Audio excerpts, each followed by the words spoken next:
কি নেবে তুমি? পিয়া, এই পিয়া, এ বসো।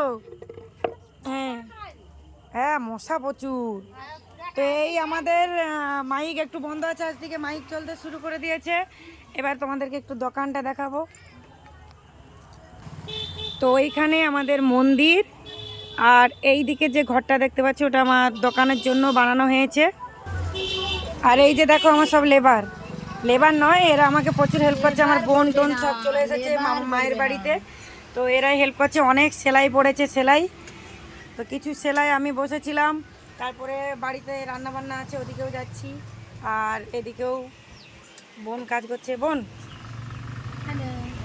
আর এই যে আমার আরেকজন বোন হুপ মারছে, হুপ। আজকের মধ্যে সমস্ত সেলাই কমপ্লিট করতে হবে, কালকে সব অঞ্জলি আছে, অঞ্জলিতে নতুন নতুন ব্লাউজ শাড়ি সমস্ত কিছু পরবে। আর এই যে দেখতে পাচ্ছ ছেলেদের ড্রেস, এগুলোও সেলাই করতে হবে।